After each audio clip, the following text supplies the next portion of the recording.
भागवत धर्माचे निगुणे,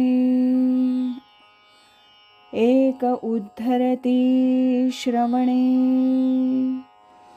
एक तरती पठणे, एक निस्तरती ध्याने, संसार पाशाण. पूजनीय स्वामी कृष्णानंद लिखित शुक उवाच श्री एकनाथी भागवत भावार्थ कथा या ग्रंथातील आज ऐकूया पुष्प 11 बंधमुक्त लक्षण भक्त आणि भक्ती याचा भाग 8. शुकाचार्य म्हणाले, परीक्षिता, प्रत्येक साधकानं असंच आत्मपरीक्षण करावं. त्यामुळे आपण कुठे आहोत आणि आपणास कुठे जायचंय ह्याचं चित्र डोळ्यासमोर येतं आणि त्यातूनच साधकाची प्रगती होत असते. पण मुनिवर्य परीक्षित राजा म्हणाला, साधुत्व येणं ही इतकी सोपी गोष्ट नाही, हे ह्यावरून लक्षात येतं. सद्गुरूंच्या प्रबोधनातील प्रत्येक शब्द शिष्याच्या अंतःकरणात झिरपावा लागतो असं आपण मागे म्हणालात, त्याचं हे प्रत्यंतर आहे. खरोखर उद्धव महान साधक असला पाहिजे. त्याला प्रबोधन करणारे साक्षात भगवंत हा अमृत योगच म्हणायचा. परीक्षिताची उत्सुकता पाहून शुकाचार्य पुढे सांगू लागले. श्रीकृष्ण सांगताहेत, उद्धवा, आता पुढची 12 लक्षणं ऐक. सावधानता, गंभीरता आणि धृती ही 3 लक्षणं आहेत. सावधानता. सावधानता म्हणजे जागरूकता. झोपेत असताना खट्ट आवाज आला की ज्याला जाग येते त्याला जागृत निद्रा म्हणतात. परंतु साधू हा अखंड जागृत असतो. आपल्या हातून कोणतेही अनुचित घडू नये यासाठी काया वाचा मनानं असणारी जी जागरूकता असते तिला सावधानता म्हणतात. गंभीरता. सागरात भरती ओहोटी येतच असते. लाटांचा खळखळाट वरून दिसत असतो, तरी पण सागराची विशालता, गूढता कायम असते. वरवरच्या वातावरणाचा त्यावर परिणाम होत नाही. त्याप्रमाणे साधूचं मन हे विशाल आणि सखोल विचारांचं असतं.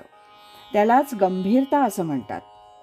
कोणत्याही सुखदुःख घटनांचा मनावर परिणाम न होणं तीच गंभीरता होय. धृती. सागर कितीही खवळला तरी तो किनारा सोडत नाही. त्याप्रमाणे साधूचं मन निश्चल असतं. मनाच्या एकवटलेल्या वृत्ती चुकूनही पालटू नयेत यासाठी बुद्धीची धारणाशक्ती वाढावी लागते.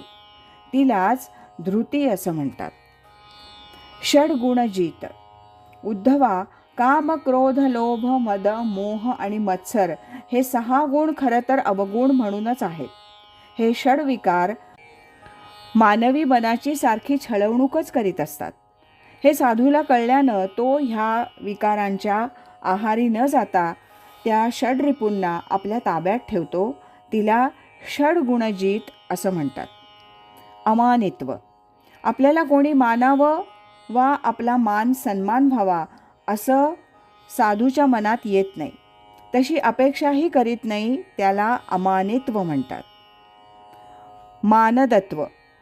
कुणाही सान थोराबद्दल साधूच्या मनात आदराची भावना असते, त्यालाच मानदत्व असं म्हणतात. परबोध.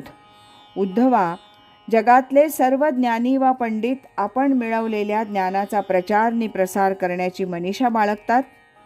त्यामागे स्वतःची प्रतिष्ठा, मान सन्मान वाढावा हाच उद्देश असतो. साधूच्या मनात असा विचार कधीच येत नाही. साधूनं मिळवलेलं ज्ञान हे आत्मानुभूतीतून आणि आत्मसंतोषार्थ असं असतं. तेव्हा गरजू माणसाला म्हणजे त्याच्या सहवासात आलेल्याला तो त्याच्या कल्याणार्थ केवळ जे त्याच्याकडून प्रबोधन होतं तोच साधूचा परबोध हा गुण समजावा. मैत्री. मैत्री म्हणजे हृदयाचं प्रेम होय. त्यात कोणताही वैयक्तिक स्वार्थ नसतो. सर्व जनांबद्दल साधूच्या मनात एकच समान भावना असते, ती मैत्री होय. कारुण्य. दुसऱ्यांचं दुःख पाहून मनात कणव येणं किंवा दया येणं आणि ते दूर करण्यासाठी जे कार्य हृदयाच्या आर्ततेनं होतं त्याला कारुण्य म्हणतात. साधू कारुण्य सिंधू असतात. कवी. साधू हृदयाचा हा एक महत्त्वाचा गुण आहे. उद्धवा, कवी शब्दात काव्य करणारा इतका मर्यादित अर्थ नाही. कवीचं हृदय कोमल असतं. हळुवारतेनं दुसऱ्याच्या अंतःकरणाचा ठाव तो घेत असतो. त्याचं चिंतन सखोल असतं, निरीक्षण व्यापक असतं. वेदशास्त्र, धर्म, कर्म इत्यादी ज्ञानाचं तो गर्भित जाणतो आणि तेच त्याच्या काव्यातून लक्षात येतं. सामान्य जनांना समजेल अशा सोप्या शब्दात सहजतेनं कवी सांगत असतात. शब्दाचं सौंदर्य, शब्दाचा भावार्थ ह्याचं यथार्थ ज्ञान त्यांना असतं आणि त्याबरोबर स्वानुभूती पण असते. म्हणून साधू संत हे कवी असतात. त्यांची धर्मावर निष्ठा असते. त्यांच्या वचनातून इतरांची पण निष्ठा वाढते. शुकाचार्य म्हणाले, परीक्षिता, श्रीकृष्णांनी उद्धवाला साधुत्वाची 28 लक्षणं सांगितली.